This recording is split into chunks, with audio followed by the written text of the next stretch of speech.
Hi, good afternoon, everyone. Welcome to our first edition of Spotlight On for 2023.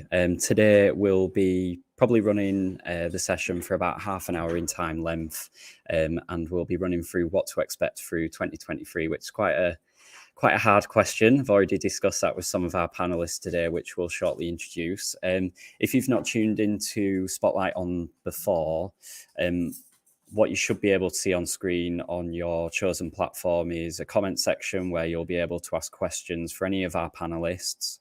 We'll do them on a first come, first serve, so ask them at whatever time during today's show. And if you want to address it to a certain panelist as well, just note that in there as well, and we'll make sure to ask that to our panelists. So without kind of further ado, I will introduce our panelists one by one. We'll start with Marie. Hi, Marie. Hi, Matt. Hi, everyone. Hi. So if you can just give a brief introduction as to your role within Fortis Trust, that would be brilliant. Yeah. Okay, so I work for Fortis Trust. I'm the CEO at Fortis Trust and the executive head at Bradfield's Academy, which is our main academy. We also have a second provision, which is an all-through specialist post-16 institution called Forward to Employment. Brilliant. That's great. And if anyone is on LinkedIn, you've probably come across Marie in the space. You have a pretty full-on team for that side of things. I think it's Sam, isn't it? Yes, that you have on your marketing and yes, socials. So yeah, which is brilliant. Okay, Marie, we'll come back to you shortly with some questions, I'm sure. Next up, we've got Andy. Hi, Andy. You okay? Hi, Matt. Good afternoon, everybody. And if it's not too late to be saying it, Happy New Year. Perfect. And it's not just your current role that you'll be wearing a hat for today, is it? You've been a head teacher in the past for 17 years. So if you can introduce that. Yeah, that's right. I was head teacher of a primary school in Blackpool for 17 years. I then had a year out to be the national president of the NEHT, and I now work for Schools Advisory Services, their national wellbeing director, but also for the Carnegie Centre of Excellence for Mental Health in Schools based at Leeds Beckett University.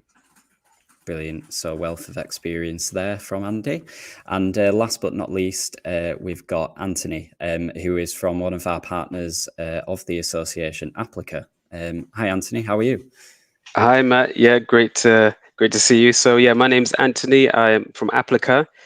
So we provide schools with online admission software. My role there is the COO previously, and still have a hand in the product. So I've worked a lot on developing the product.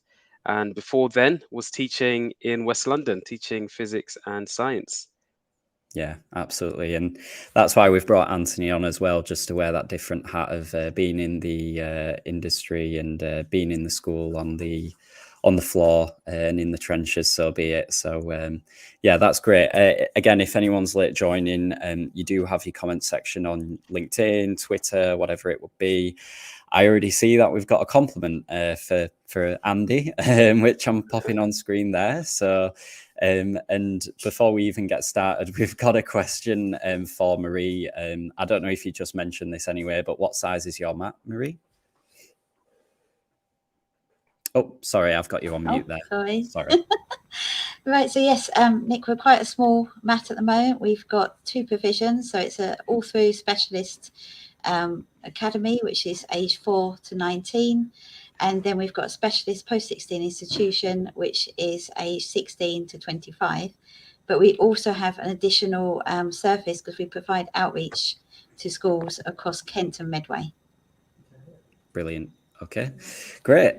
Thanks for that question, Nick. And to get us underway, we'll start on a very kind of current topic, which is the threat or expectation of strikes. So I'd be keen to know kind of what your thoughts are around the room on this. And I don't just mean education strikes, but maybe touching on the disruption of train strikes, even to staff, to students, especially when you're looking in your very London areas, for example. So, Andy, if we can start with you, that would be great.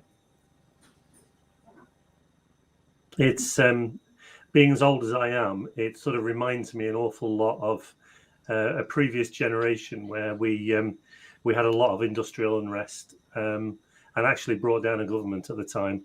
I can see the government's position in wanting to keep a sort of steady course in terms of not spending too much money that potentially they haven't got. Having said that, there are suggestions that it's a question of priorities rather than the money that they haven't got.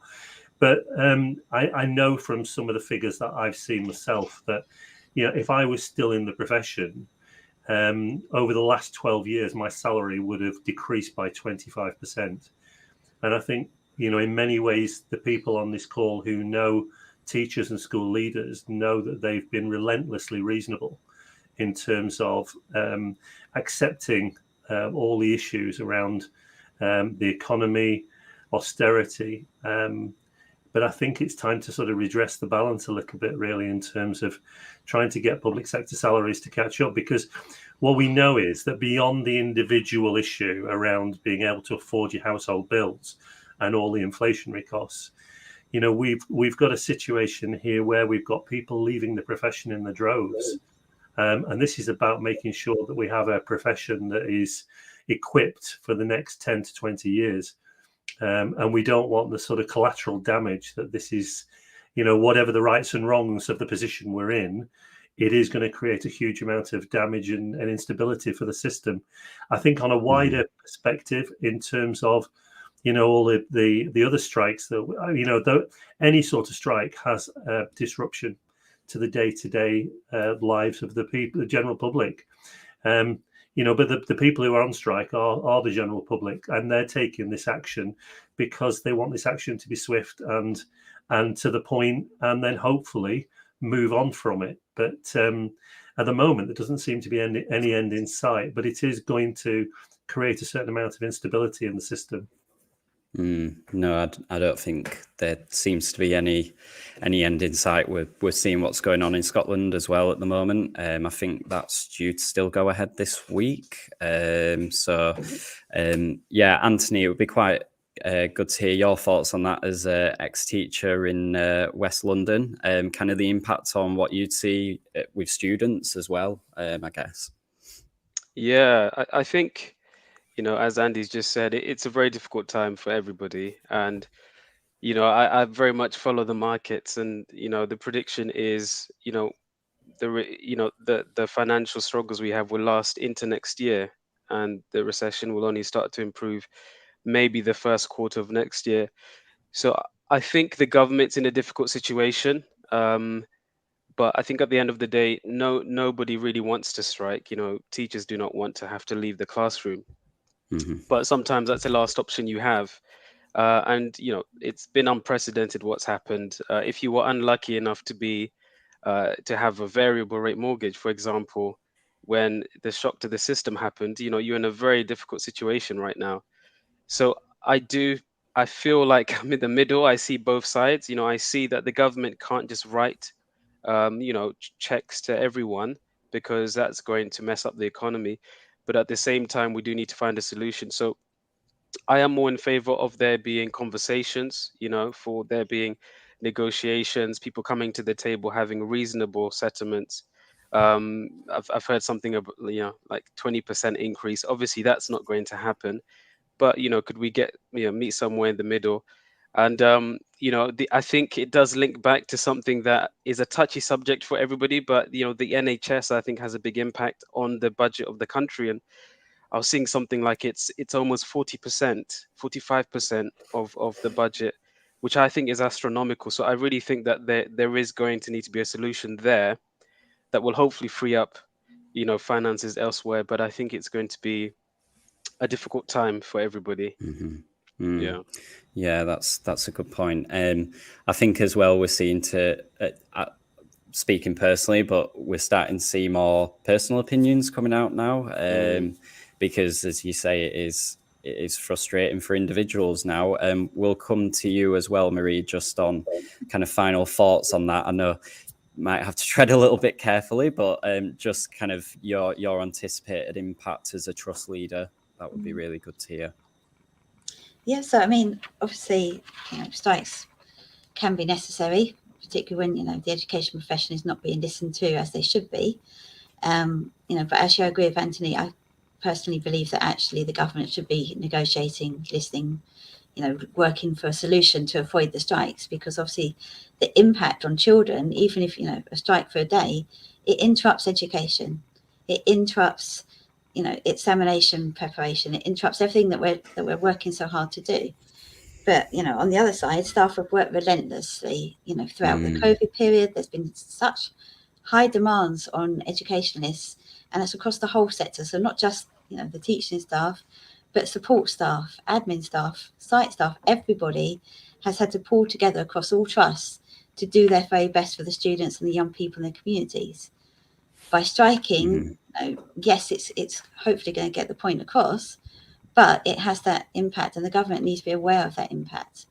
Already, I mean, we've seen, because of the, the cost of living, we've already seen actually, many of our TAs have actually left us because they can actually earn more in the local supermarkets. And we actually, as a trust, we pay very well, but that's across the country. We're seeing, particularly at the lower end of the profession, people who can't afford to survive on these wages, and then add in the actual extra cost of strikes, such as travel and transport strikes. That's impacting on staff being able to get into the academies. And again, that's costing them more money then to try and actually negotiate other methods to get to work. So it's, it's just a big mess, really, isn't it? It's we need someone to actually think this through and think about the greater impacts, and actually the long-term costs of these strikes, and whether it's better to negotiate in the meantime. Yeah, absolutely. Really good points there, Marie. That takes us into kind of one of the next points, which is probably expecting an acceleration in needing to retain even better than ever. I'm hearing some quite terrible stories, of course, but then on the other side of things, where schools and trusts are working a little bit differently to, maybe we can't give pay rises, but we can give something else, and it being a wellbeing package. Have any of you heard of these kind of wellbeing packages? Anything outside of the box, maybe, that we can give some of the viewers as an idea, even on how to help retention? By the way, thanks, Chris, for your comment as well. As I can say on this one, so as a trust, I mean, we've been reviewing kind of our people strategy and looking at what extras we can provide. So already we provide support, support services, so access to mental health counselling, financial support where we can. But actually now we're exploring opportunities for health packages, because such as Benetton, I believe, offer quite a good package where they will support with paying for things like prescription, glasses, access to dentists, because these are the things that already our staff are telling us, actually, we can't afford to go to the dentist, so we'll leave it till it gets really bad, and then that results in days off. So it's, there are things we can do that don't necessarily mean pay rises. And also just listening to staff, seeing what it is that they need, see if there's anything else we can do to reduce workload, to increase, a better sense of well-being and a better sense of community. And some of that also might come from system leadership, so working across trusts, working together outside of your own trust, supporting the community. We've just set up a clothing bank, for example, to support our families. Just all these extra things that we feel we have to do, because the cost of living crisis is increasing, particularly if you're in areas of disadvantage. Yeah, brilliant. Andy, Anthony, any other comments there? We've got a comment there on screen as well. I'm sure that you both agree with that, but any. Yeah, I mean, we're seeing a lot of our schools wanting to have conversations with us about the way that we can build packages to support staff, because sadly, an awful lot of the external stuff isn't going away. Schools might have less money, less staff to be able to meet the requirements that the DfE and Ofsted want them to meet. And we have to find ways, as we've just heard, Marie's just mentioned about some of the strategies that are being used. And, we're doing whatever we can to try and support the schools that we work with.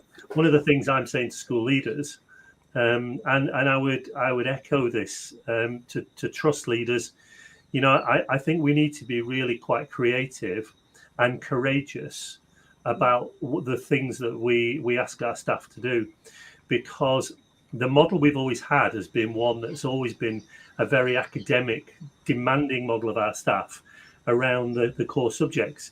and I think, you know, what we have to do is ease off a little bit with that and look at ways that we can cut back on workload. And I'm encouraging people not to work harder, but to work fresher, to find what works for them in terms of their well-being, and practice that during the weeks, not just in the summer holidays, not just at a weekend, but try and plan it during the week. And if that means cutting back on some of the work, then that's what you're going to have to do to be able to get through, because we can't keep working at this sort of pace. What I would urge the DFE to do is to look at what they're asking schools to do. They're giving schools less money and by necessity fewer staff to do the same thing. And I just don't think that's fair.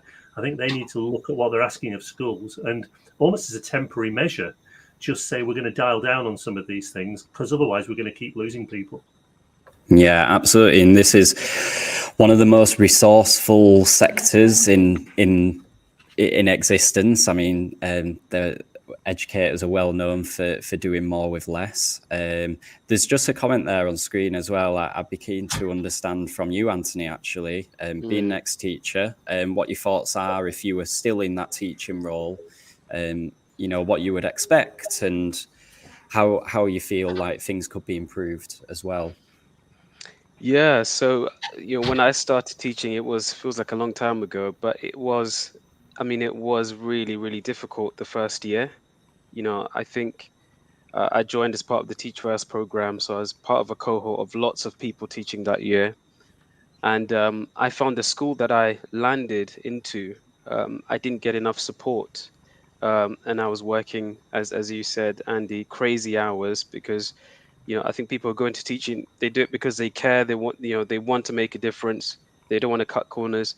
And if you don't have the support, the resources, the planning materials, you're going to create it yourself, which is what I had to do. So I was working ridiculous hours. And I did that for the whole year, and it was unsustainable. You know, as much as I liked the relationships with the children, you know, I felt I can't do this for too much more. So I think, you know, providing new teachers, especially, more support in terms of planning resources, you know, good quality lessons that they can in their first year use, adapt, differentiate, but take that load off of them. I think that would have made a huge difference to me. And I could have focused more on the marking, because after all those hours of planning, you then still have to mark. And so I do think that there needs to be, you know, realistic expectations on teachers as to some of these things. You know, it's not realistic to achieve them. I think we had a target in our school of had to get through all your books every 2 weeks, um, which was very difficult. And I think the one time I did it, I felt like a superhero. But the times you don't do it, you feel lousy. You know, it really sort of demotivates you because you feel like you're not doing what you're supposed to. But I think, you know, if that was to be readdressed, you know, in terms of what's expected of you, people would feel, you know, like they're doing a good job and they want to keep doing it. And I think that the pay is a factor as well, because I think a lot of young people now are going into education. They're very ambitious, and you know, you've got other colleagues maybe working elsewhere, going up the scales pretty quickly. But in school, you know, I didn't think there's not always a clear progression plan as well. So I think these things, you know, if they were different, maybe I would have, you know, thought differently. But those are the factors for me that Yeah. made a difference. Yeah. Thanks, Anthony. And it circles back to what Marie said at the beginning there, putting together a people strategy, which is something that's becoming like a must at the moment. There's just a comment on that. I just want one of your thoughts on this, and then because we've got other questions coming through, really good engagement today. So how does the panel think online education will evolve during 2023? I'll leave that as free for all, whoever wants to give a quick answer to that. I've got a very quick answer, but it's more from the technology side. I think everybody's probably seen the AI is coming out now. The OpenAI released their chat function. Yep. So I think, you know, maybe not this year, but soon we're going to start to see your artificial intelligence making education different. You can ask questions. It's going to change the way people learn. So I do think that's something schools need to start to embrace, or when these opportunities come up, embrace them, because I think it will make a huge difference in the coming years. Yeah, I'm just going to touch on the end of that. I saw this tool just before Christmas, and it is mind-blowing how good it is. I don't know, Marie, if you've come across that as well, but it's called Chat GPT, if that's the one that you're talking about, Anthony. I mean, you can ask this machine anything and it will come back with a very comprehensive answer, different every time. And, as an association, we could ask it to type out whatever we want for any marketing. And I'm already seeing a few LinkedIn accounts on typing out an answer that someone's given in an exam paper and asking them to grade that against the whatever grading system they're going against, and it will mark for them. It's pretty insane. So I think we'll probably do a bit of a demo on that in the future, actually, and how it can help workload. I think that would be really useful. I've just got another question from Paul. Are trusts flexible enough to consider support for teachers from external providers, and how do those providers get their message past gatekeepers? I'll come to you, Andy, actually, and how you would feel about this, or whether this has changed over time since you've been ahead, and then we'll come to Marie. Yeah, I'm unashamedly, as a head, I had a system in place that protected me from being on the phone to external providers every minute of every day, because that's what it felt like. It did feel as though being bombarded.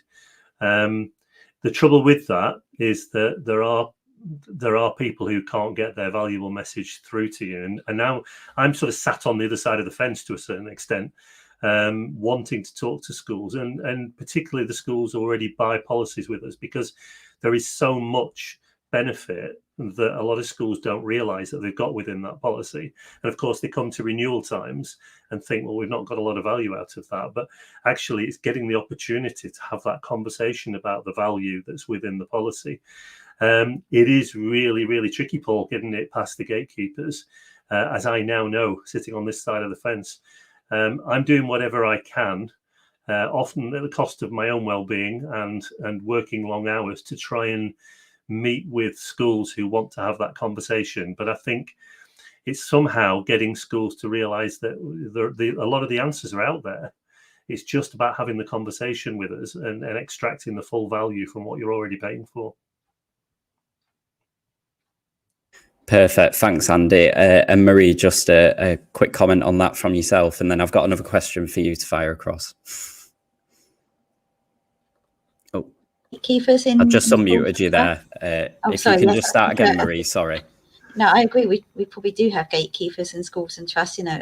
I same as the others. I get bombarded with things, but I think it's about making sure that your message when you get to the trust is clear about what's the benefits of your product, so that we can, I'm always on the lookout for things that fit with our current objectives, our current, aims and missions.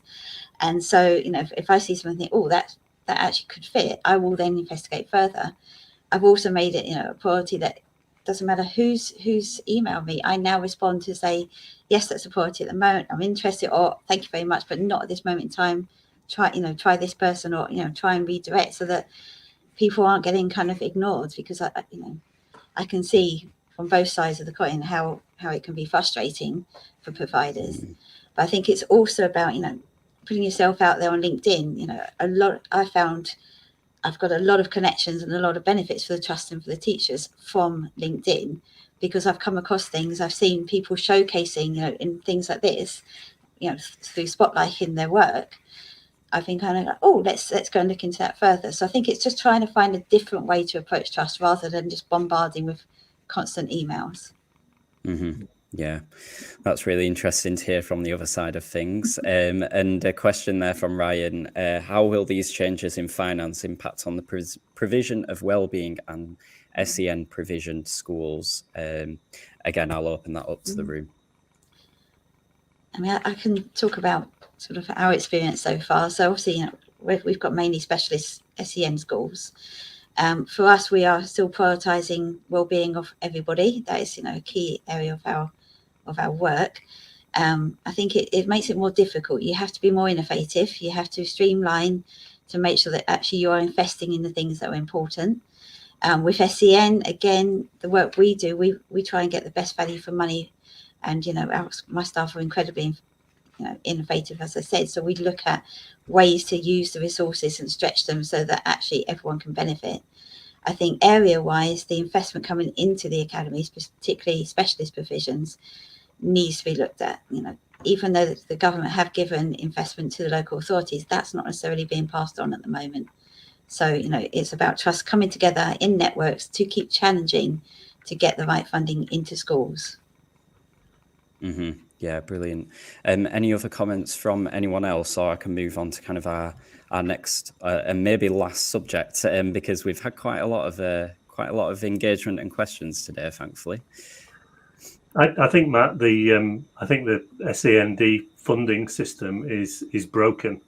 I think it needs a fundamental overhaul in terms of how that works, because the money that we've got coming in that's devolved to schools in terms of their notional SEN budget is just not anywhere near. I mean, it wasn't anywhere near what was acceptable or needed when I was ahead. And I think those schools who go out of the way and those trusts who go out of their way to be all inclusive are often the ones that are penalised the most. So I do think it needs a root and branch review. I think the frustrating bit as well at the moment is that, we've had the National SEND review that is meant to be looking at kind of a more joined up system. The consultations happened, the feedback's happened, but there's now a delay in the government's response to that feedback.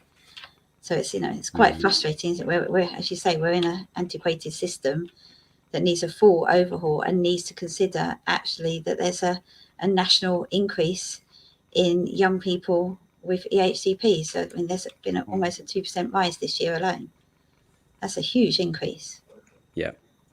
There's a comment there, a question. I don't know whether it's kind of answerable by today's panel, but she's also put a comment on just comments there saying, totally agree, overhaul of SEND finance at many levels, but just there around is a possible reason because the government pushes long-term economic outcomes of pupils as a metric. I don't know whether we can answer that, but yeah, I'm sure that there's some thoughts out there in the sector very strongly. Matt, I tend to think that this is something that we really do need to unpick as a conversation, because I think our whole system is predicated on outcomes, whether they be value for money from the money that's spent on the education system or educational outcomes. And I think we've got a long way, too far, in my opinion, away from developing outcomes for the overall development of a child or a young person as they move through the system. And I think, this is, I mean, it's very much my field. I think this is contributing hugely to the epidemic in mental ill health and poor well-being that we're seeing in a lot of our learners. So, it's, Anita's put it down as an observation, but I think it's a key conversation point. And it may be something that we have a deeper conversation about as a spotlight event at some point in the future. Mm-hmm. Yeah, many thanks. Thanks, Andy. And the last thing that I want to touch on as well really is the kind of digital transformation of trust. I know that's a phrase that's been out there for many years now, but finally I think we are seeing much more of an acceleration. I'll kind of lead over to you, Anthony, just quickly to finish on, but your service helps a lot with workload, and we're seeing a lot of services now that is having to be their main benefit, it feels like. And I wanted to know what you're hearing kind of on the ground, speaking to trust leaders, Anthony, around that topic of helping with the workload. Yeah, so I think sort of tied into the question of finances, when you're having these conversations, it's all about the value that any service can bring to the school, whether reducing workload, creating efficiencies, or actually bonus is if it can be linked to retention, pupil performance, or actually attracting more students. So anything that does that, I think, is of interest. I think the pattern we're seeing is, I feel like trusts want to consolidate rather than have, they want to give schools the options, but they prefer to have fewer services that do more rather than have lots and lots of services that maybe lots of schools are using, but they're not really the same across other schools in the trust. And more moving towards wanting to have a single sign-on because it's a lot more secure. So, I was at a trust event recently, and a few of the trusts actually said, in the coming 2 years, we may not accept any service that does not have single sign-on for security reasons, because when a staff member leaves, we can just turn it off and we know they no longer have any access. Whereas at the moment, you have apps everywhere. Nobody really knows how many systems a school is using, and you're not getting the economies of scale. So I think those are the patterns we're seeing. If you're a software provider and you can tick multiple boxes and you can do it in one platform, I think you'll be attractive to schools out there. Brilliant. Okay, I think that wraps up for today. I think we could definitely talk for up to an hour, but I'm very conscious of all of your time. But thanks very much for joining the panel. I'm sure that all three of you will be happy to answer any further questions that anyone comes with as well. This will be available on YouTube and on demand on LinkedIn as well, just on the event page that we set up. So many thanks, all three of you, and I hope the beginning of the year continues to go as smoothly as it is. I don't know whether it would be going smoothly, but yeah, thank you very much. Thank you. Thank you. Good to see you all. Thank you. All the best. Cheers. Bye. Take care. Thank Bye-bye. you. Bye. Thank you.